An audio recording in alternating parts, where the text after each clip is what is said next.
The last train ran on the 31st of May 2003, and that was the end. Or so they thought. The Post Office Railway was an underground railway transporting mail to postal sorting offices across London. Today, it operates as a tourist attraction at the Postal Museum under the branding Mail Rail. The experience starts here in the old train depot underneath Mount Pleasant sorting office. The train ran from 1927 until 2003 between Whitechapel in the east and Paddington in the west, a distance of 6.5 miles, stopping at major sorting offices along the way.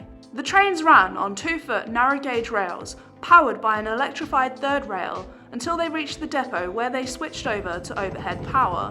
Originally, the trains were driverless, but today there's someone at the controls, and these replica carriages are designed to carry people instead of mail, so they come with a very comfy seat. The Mail Rail experience opened in 2017, and it takes passengers on a 15-minute journey through a looped track around Mount Pleasant Station.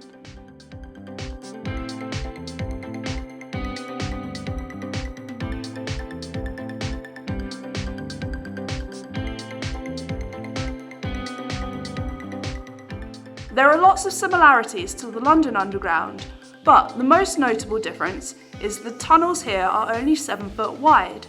When permission was granted for the construction of the Post Office Railway, it was under the strict condition that the trains did not carry passengers, which would have put them in competition with the tube.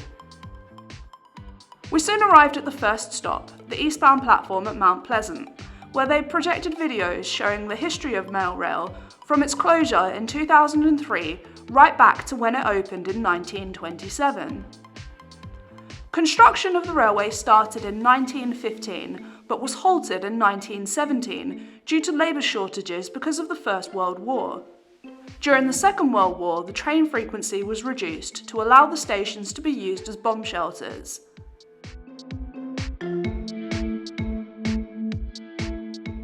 Trains ran on the line at up to 40 miles per hour, 7 miles per hour through stations. We're just arriving at the westbound platform now. Trainloads of mail arrived at every station every few minutes, with less than 60 seconds to unload and reload. And this is Mary. Her letter is very special because it's going to, ho ho ho, Father Christmas. Mail Rail is amazing. It is so good. But just like that, the ride was over. But there was still plenty more to see, with exhibitions in the Mail Rail building as well as the main Postal Museum. At Mail Rail they had old stock, a signal panel and some hands-on activities.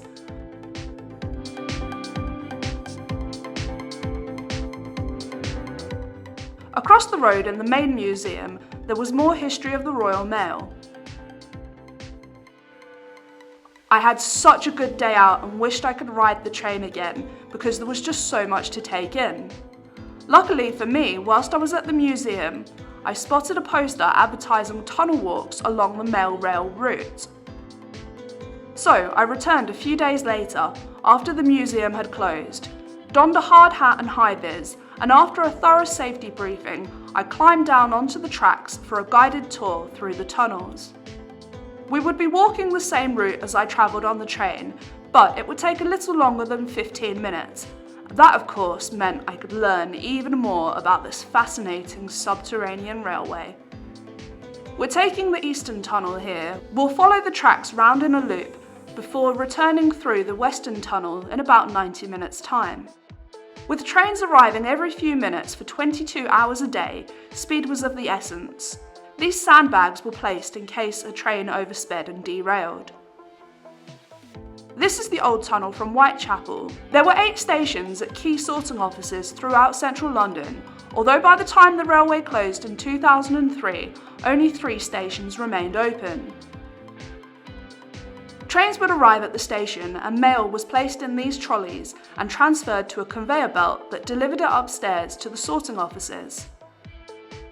When the Postal Museum took over this section of the rail, it was on the agreement that they kept things as original as possible, so much of the station remains unchanged from when it was in operation.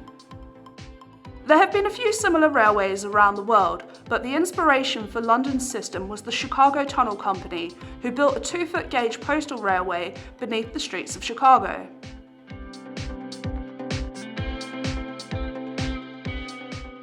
We're coming to something very interesting now. This is the train graveyard, where all of the old trains are stored. That's the old vacuum train that would suck dust out of the tunnels. Those tracks are owned by Royal Mail, who still regularly patrol the tunnels and make sure everything is safe and in order. Like these floodgates, which were built after the underground river fleet breached the tunnels. We're on the westbound platform now, but if you go through this door and past the conveyor belt, you can walk back onto the eastbound platform. Pretty cool. By 2003, the railway was losing money and the decision was made to close it. The last train ran on the 31st of May 2003, and that was the end. Or so they thought. Many different ideas were suggested for repurposing the tunnels, including turning it into a mushroom farm. But it was the Postal Museum in the end who were successful in taking over the site, and the first replica mail rail trains ran in 2017. The tracks and tunnels were mostly unchanged, with the exception of this maintenance sidings, which was built to service the trains. Although there are a few access shafts, these and the original trains were actually constructed underground. Unfortunately, we've now come to the end of the tour. Oh, that was amazing. That was so much fun. Have to come if you can find tickets. Highly, highly recommend it. Oh, that was fantastic. Anyway, thank you so much for watching. I will see you all again very, very soon.